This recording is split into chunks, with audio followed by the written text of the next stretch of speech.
He was a man shaped by many worlds, and yet, somehow, he never truly belonged to any of them. Danny Lopez grew up chasing a sense of home that always seemed just out of reach.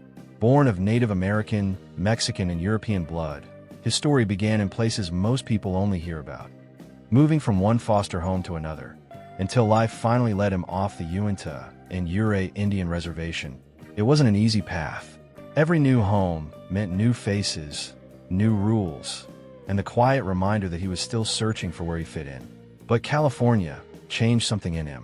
Under the bright southern sky, he began to carve out his own identity.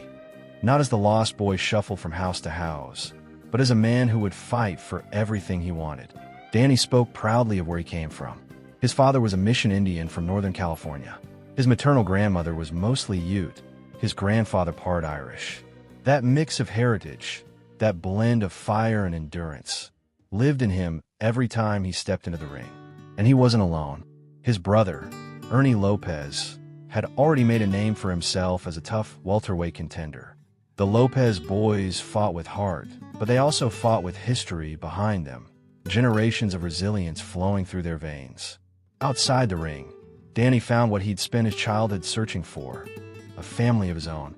He married Bonnie, the woman who brought calm to his storm. Together, they raised 3 sons, Bronson, Jeremy, and Dylan, a family built not from chance or foster care, but from love and strength. Danny Lopez's story isn't just about where he came from. It's about how far he refused to stay behind. Every fight, every victory, every setback was a piece of his journey to finally belong somewhere. And in the end, he found that home not in a house or a town, but in the life he built with his own 2 hands. Danny Lopez's professional boxing journey began with fire in his fists and a hunger that couldn't be taught. On May 27, 1971, a young Lopez made his debut, and it took him just 1 round to flatten Steve Flajoll. That night, a new kind of excitement sparked in the city. People didn't just see a fighter, they saw a storm in motion. From there, Lopez went on a rampage. 21 straight victories, every single one ending in a knockout. 21 men tried to stop him, and 21 men couldn't make it to the final bell. It was one of the longest knockout streaks boxing had ever seen. Most of those knockouts happened right there in Los Angeles, and the city fell in love with him. He wasn't just a boxer anymore. He was their fighter, the kid who came from nothing and hit like thunder. Only once during that streak did he leave home turf, traveling all the way to Honolulu, where he silenced Ushoaka Murata in 3 rounds. Wherever he went, the story was the same. The bell rang, and soon someone was falling. But in January 1974, a man named Jinzo Kurosawa did what no one else could. He stayed on his feet for the full 10 rounds. Lopez still won, but it marked the first time his power met resistance. A month later, he crossed into Mexicali, Mexico, for his first fight abroad and dropped Memo Rodriguez in 9, proving that his knockout magic hadn't faded. Then came the fight everyone in Los Angeles had been waiting for. Danny Lopez versus Bobby Chacon. 2 young warriors, both hometown favorites, both chasing the same dream. When they finally met on May 24th, the arena shook. It was a war, punch for punch, round after round, until the 9th, when Chacon's right hand ended it. Danny hit the canvas, defeated but not broken. He came back fast, but fate wasn't finished testing him. Another 9th-round knockout loss followed, this time to Shig Furuyama. Then came 1975, and another loss to Octavio Gomez. Most fighters would have faded after that, but not Lopez. Something lit up inside him. In his next fight, he took out veteran Chucho Castillo in just 2 rounds, and the old fire burned hotter than ever. 2 more wins later, he found himself standing across from the legendary Ruben Olivares, a man who had been feared for years. Lopez went down hard in the first round, the crowd gasped, but he got back up, shook off the punch, and came back swinging. By the 7th, Olivares was the one on the floor, and Lopez stood over him, victorious. It was more than a comeback. It was a rebirth. The moment when Danny Lopez stopped being just another fighter and became Little Red, the man who refused to stay down, no matter how hard the world hit him. By 1976, Danny Lopez was no longer just chasing dreams. He was chasing destiny. That year, he tore through opponents like a man possessed. First came Sean O'Grady, flattened in 4 rounds. Then Octavio Gomez, who had once beaten him, went down in just 3.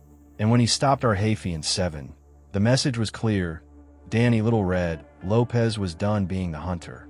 He was ready to be king. The World Boxing Council ranked him number 1, and the call came for a challenge that would define his life. To claim the featherweight crown, he would have to travel halfway across the world to Ghana, to face David Kodiai, the reigning world champion, and a national hero fighting before more than 100,000 screaming fans. It was chaos from the moment Lopez arrived. The crowd roared for Kodiai, and everywhere he looked, the odds were stacked against him.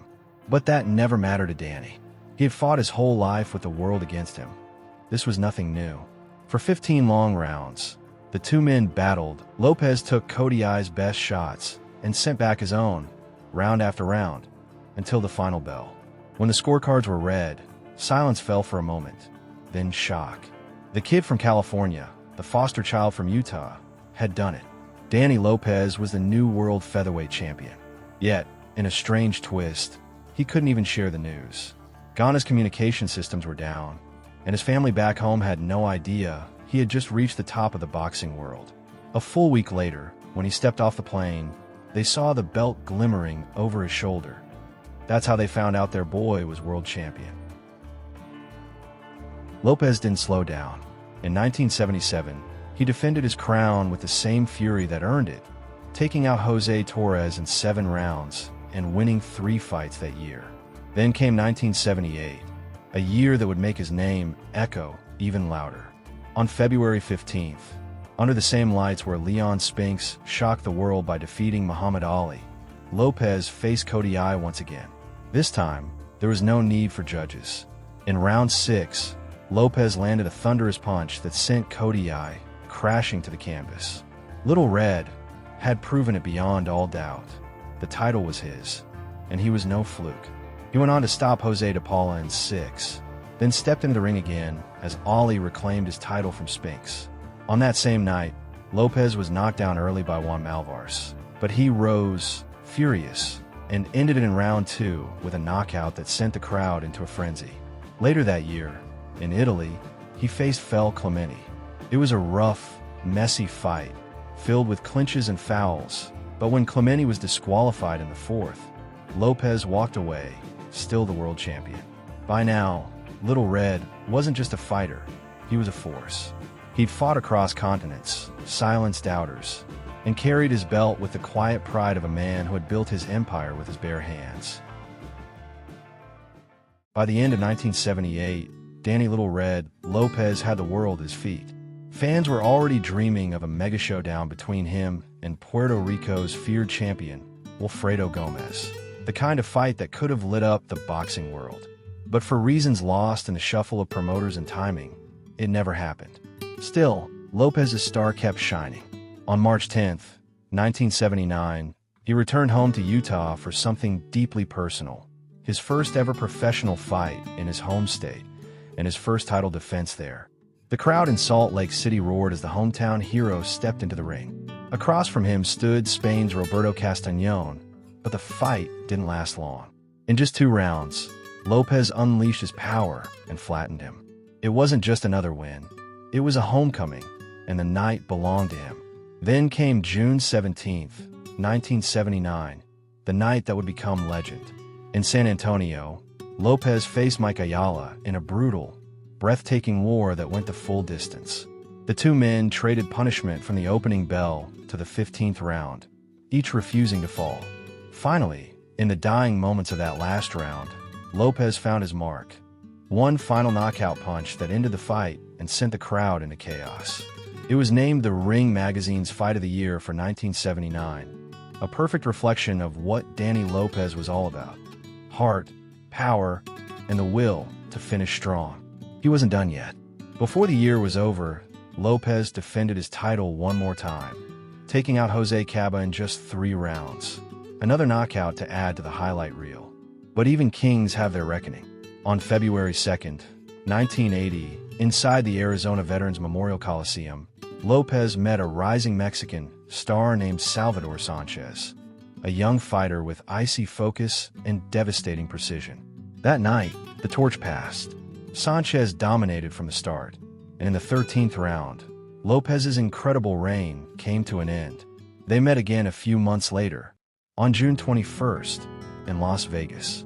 This time, Lopez gave everything he had left, but Sanchez was simply too good. The fight ended in the 14th round, and when it was over, Danny Little Red Lopez, the knockout artist who had once ruled the featherweight world, quietly hung up his gloves. 5 years later, he thought about coming back, but didn't step into the ring again until 1992, at 40 years old. Age had taken its toll, and though he gave a shot, the comeback ended in a TKO loss. Still, his place in history was never in doubt. Danny Lopez retired with an incredible record: 42 wins, 6 losses, and a staggering 39 knockouts. He had fought his way from foster homes and hardship to the pinnacle of world boxing, a journey few could even dream of. And in June 2010, his story came full circle. Standing tall and proud, he was inducted into the International Boxing Hall of Fame alongside other legends of the sport. The crowd rose in applause, not just for the champion he once was, but for the man he had become, the warrior who fought his way out of nowhere and made the world remember the name Danny Little Red Lopez.